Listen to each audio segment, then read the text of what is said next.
Gracias, presidenta. Buenas tardes. Bueno, y agradecer a los comparecientes sus aportaciones.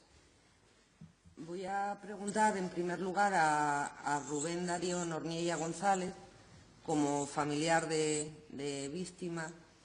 Si tiene usted... Sí, disculpe, acerque un poco más al micro que no se escucha. A ver, ¿así? ¿Ahora mejor? De acuerdo, pues la pregunta es para Rubén Darío Norniella González, como familiar de víctima, si tiene algún tipo de reconocimiento jurídico como víctima en la actualidad.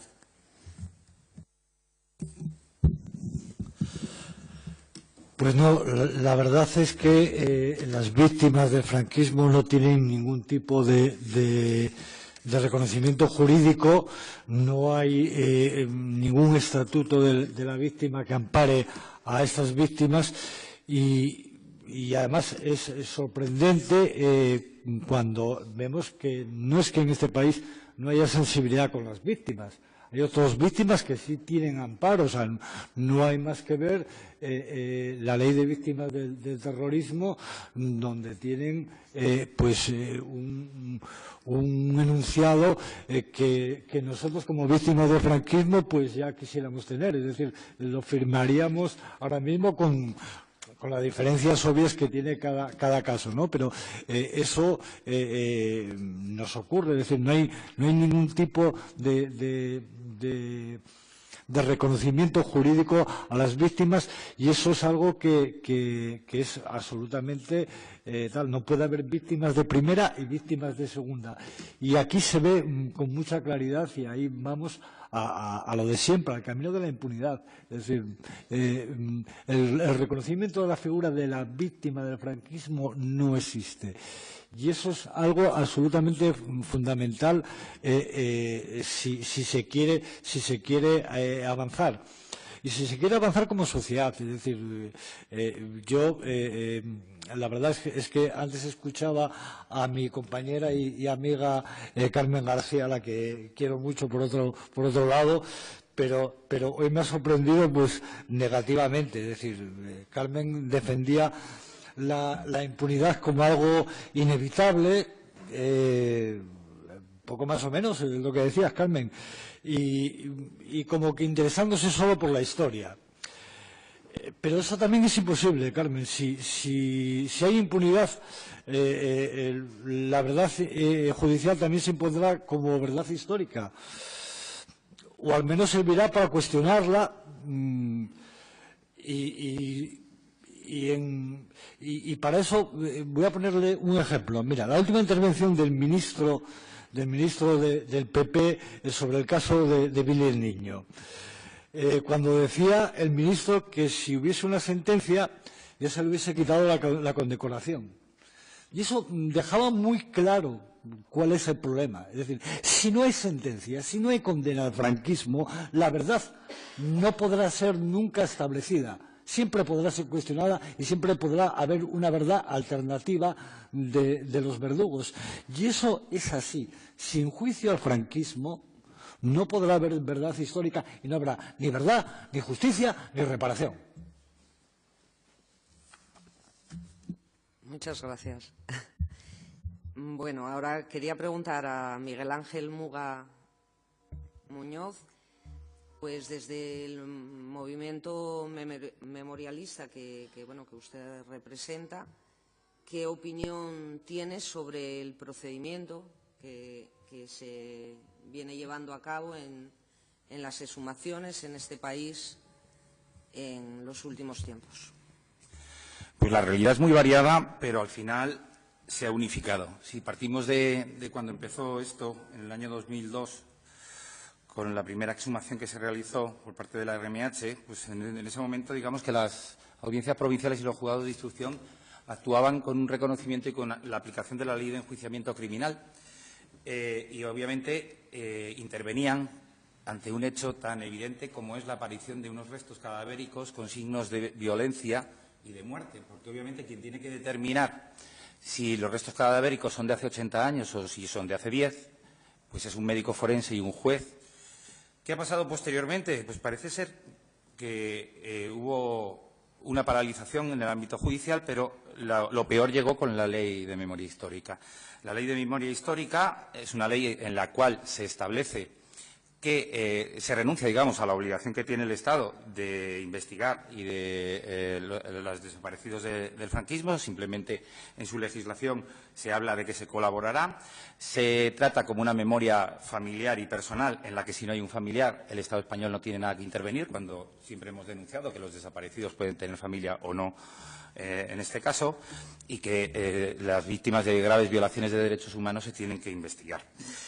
Y ahí nos hemos encontrado con las teorías que se han defendido aquí por Carmen García. Es decir, nos hemos encontrado con la teoría de jueces que defienden la aplicación de la ley de amnistía, una ley que, tenemos que recordar, es preconstitucional, aprobada en un Parlamento que había consejeros designados por Franco y todavía no se habían producido las elecciones democráticas.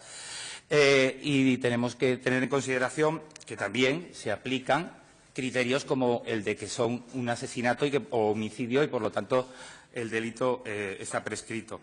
Pero con la ley llegamos a un extremo superior, que es como instrumentalizaba y administratizaba el procedimiento. Hemos llegado a tener, como comentaba anteriormente, resoluciones judiciales en las que se manifiesta que es una cuestión meramente administrativa y que se pida al Gobierno, sin que el juez de instrucción haya tenido en consideración que eso se hace a través de subvenciones concedidas a los familiares para que luego organizaciones, ya sean universidades o asociaciones de memoria, con un pico y una pala se encarguen de la realización de estas labores sin ningún tipo de reconocimiento de reparación institucional por parte del Estado. Una de ellas sería la resolución. Pero es más, es que ahora ya nos encontramos con que, tras la sentencia que absolvió el juez Garzón, pero condenó a las víctimas del franquismo, en la que se dice que no se puede aplicar crímenes de lesa humanidad, se tipifica como crímenes de lesa humanidad. Lo que se dice es que no se puede aplicar solo desde que está en el Código Penal español, que es el año 2004, con lo cual se reconoce como crímenes de lesa humanidad.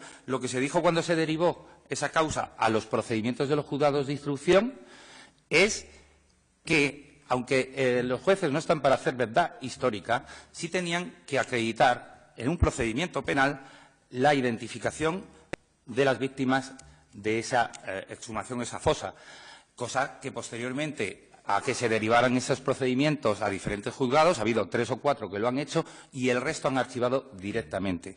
Si hay preocupación por la impunidad del franquismo con esto, la gente puede estar muy tranquila. Cualquiera de las personas que estén aquí pueden estar seguras que el modelo español de impunidad está cerrado, y bien cerrado. Está cerrado por la ley de amnistía, por la ley de memoria y por la sentencia del Tribunal Supremo con respecto a Garzón, que dice crímenes de lesa humanidad solo desde el año 2004, y ningún juez de instrucción se va a atrever a investigar estos crímenes porque porque pueden permitir los criminales que cometieron esos hechos con sus fundaciones, como la Fundación Nacional Francisco Franco o como Falange Española de las JON, a que se presenten querellas contra estas personas por no aplicar la ley de amnistía y no aplicar la ley de memoria histórica.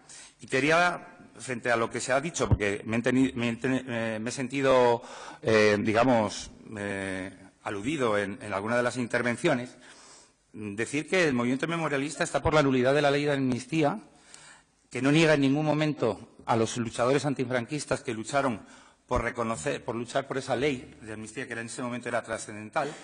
Lo que no estamos de acuerdo es en valorar que luego se metió la impunidad del franquismo en el artículo 8, en el que se dijo que no se podía investigar ningún crimen. Hemos de decir que esa ley de amnistía, no lo dice el Tribunal Supremo, lo dice este humilde letrado, aparte de ser preconstitucional, ya se había firmado el Convenio de Roma, que impide la amnistía de delitos, que, como decíamos antes, contra los derechos humanos. Y no habría ningún problema en que se anulara la amnistía en cuanto a que el 90% no eran delitos. Primero, la ley de amnistía, lo de amnistía son penas, no delitos. Eso es lo que tenemos que tener en consideración, que no es una ley de amnistía, sino se quita la pena, pero no el delito. Hombre, pues tenemos el problema de que habría compañeros nuestros que a lo mejor los meteríamos en esta democracia en prisión, pues a ver, por ser sindicalista, por pertenecer al Partido Comunista, por ir a una manifestación, por repartir pasquines o por tener una impresora en su casa para repartir pasquines. Pues si consideramos que los vamos a meter en la cárcel con nuestro nuevo Código Penal, me parece un absurdo. Otra mentira y otra falacia que se dice sobre la ley de amnistía: sacaron a los presos a la calle, salieron 78. no sé el número exacto, pero entre 78 y 80, que eran los que estaban acusados en consejos de guerra de pertenencia a banda armada y de crímenes con delito de sangre. Y esos fueron los últimos que salieron. Los otros habían salido por reales decretos anteriores. Y, obviamente, podemos proponer en una ley autonómica, como ya se ha hecho en las anteriores que he comentado que están aprobadas, podemos seguir pidiendo que se administrativice, podemos violar el ordenamiento jurídico y el auto del Tribunal Supremo que dice que tienen que ser los juzgados de instrucción. Podemos revictimizar a las víctimas poniendo en lista de esperas y esperando a que haya presupuestos, no cuando tú vas a un juez, que obviamente está el presupuesto de justicia. O podemos hacer lo que se hace en un Estado democrático de derecho, que es como cuando se está buscando a Marta del Castillo y el criminal dice varios sitios, aunque los gastemos millones de euros, se busca por parte de la Policía Judicial porque lo ordena un juez.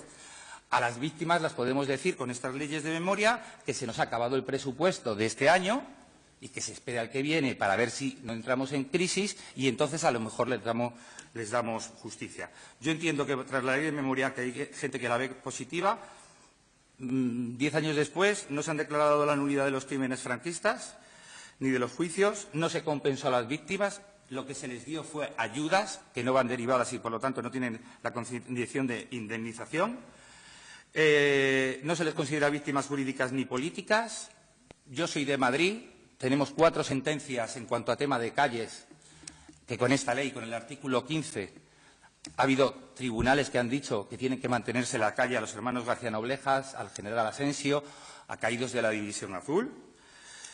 Y las exhumaciones, pues, podemos seguir con la misma excusa de que dependiendo de quién gobierne, pues tenemos exhumaciones o no tenemos exhumaciones, porque como una obligación legal establecida normativamente y no es el Poder Judicial el que interviene, pues tendremos, como en España, que desde el año 2011, que ha gobernado el Partido Popular, el presidente del Gobierno se vanagloria de que el presupuesto para memoria histórica es 0. Pues si aprobamos esta ley, lo que tendremos mañana, si sacamos exhumaciones, es que mañana, si gobierna alguien que no quiera desarrollar la memoria histórica, pues podremos tener presupuesto 0 y las víctimas se quedarán sin derechos. Muchas gracias. Muchas gracias.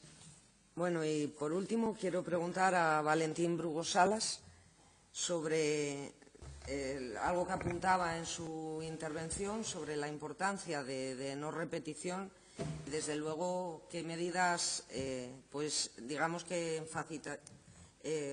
se podrían articular en esta ley o se podrían de alguna manera permitir que favorecieran el blindaje de la no repetición.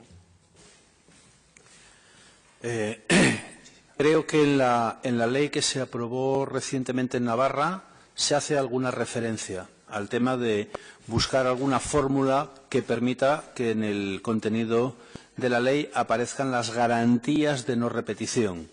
Garantías de no repetición es un concepto que fue elaborado por Naciones Unidas, si no recuerdo mal, en el año 2014, y que hace referencia un poco a la voluntad. Es evidente que por poner garantías de no repetición eso no significa que no se vayan a repetir hechos lamentables, pero es cierto que al menos muestra la voluntad del legislador en un momento determinado de intentar construir bases legales para garantizar que en un momento en el que se pueda dar síntomas de que vamos hacia una situación compleja como la que degeneró aquí en los hechos que estamos discutiendo, se puedan articular referencias o elementos legales para intentar evitarlo.